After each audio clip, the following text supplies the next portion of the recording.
রাজধানীতে ৭ কলেজ শিক্ষার্থীদের বিক্ষোভ। বিস্তারিত সংবাদ। রাজধানীর সরকারি ৭ কলেজকে নিয়ে প্রস্তাবিত ঢাকা সেন্ট্রাল ইউনিভার্সিটির অধ্যাদেশ প্রকাশের দাবিতে শিক্ষার্থীরা বিক্ষোভ করেছেন।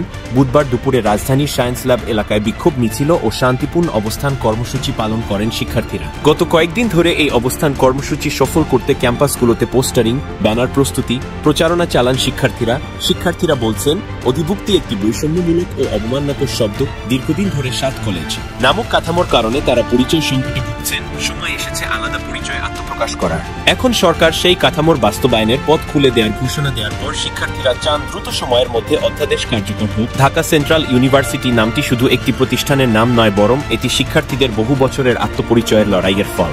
ঢাকা কলেজের ইংরেজি বিভাগের শিক্ষার্থী আফজাল হোসেন বলেন, আমাদের নতুন বিশ্ববিদ্যালয়ের ভর্তি কার্যক্রম খুব তাড়াতাড়ি শুরু হবে, কিন্তু এখনো রাষ্ট্র বিশ্ববিদ্যালয় অধ্যাদেশ জারি করে নাই।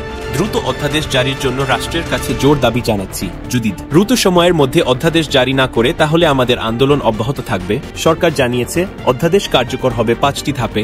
প্রথমে বিশ্ববিদ্যালয় মঞ্জুরি কমিশন ইউজিসি নতুন মডেলের উপর ভিত্তি করে অধ্যাদেশের খসড়া প্রস্তুত করবে। এরপর সেই খসড়া পাঠানো হবে আইন মন্ত্রণালয়ে। আইন মন্ত্রণালয় ভুল ত্রুটি সংশোধন করে আবার ইউজিসিতে পাঠাবে। এরপর ইউজিসি নির্ভুল খসড়াটি শিক্ষা মন্ত্রণালয়ে পাঠাবে এবং সেখান থেকে তা উপদেষ্টা পরিষদের কাছে যাবে চূড়ান্ত অনুমোদনের জন্য। উপদেষ্টা পরিষদে পাস হয়ে অধ্যাদেশ রাষ্ট্রপতির অনুমোদনের জন্য যাবে এবং সেখানে চূড়ান্ত গেজেট আকারে প্রকাশিত হবে বিশ্ববিদ্যালয়ের রূপ। এমন অবস্থায় শিক্ষার্থীরা মনে করছেন, প্রথম ধাপে এখনো তেমন কোনো আমলাতান্ত্রিক জটিলতা না থাকলেও পরবর্তী ধাপগুলোতে সময় ক্ষেপণের ঝুঁকি রয়েছে। বিশেষ করে আইন মন্ত্রণালয় ও শিক্ষা মন্ত্রণালয়ের নানা প্রক্রিয়ায় বিষয়টি ধীরগতির হতে পারে। তাই যৌক্তিক সময়সীমার মধ্যেই যেন অধ্যাদেশ প্রকাশ করা হয়, সেই দাবি জোরালো করতেই এই কর্মসূচি পালন করা হয়। সরকার যখন অধ্যাদেশ প্রণয়নের কাজ শুরু করেছে, তখন তার সময়মতো বাস্তবায়ন করতে হবে। শিক্ষার্থীদের উপর আর কোনো অনিশ্চয়তা চাপিয়ে দেওয়া যাবে না।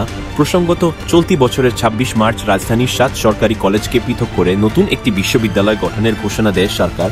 বিশ্ববিদ্যালয় মঞ্জুরি কমিশন প্রস্তাবিত নাম নির্ধারণ করে।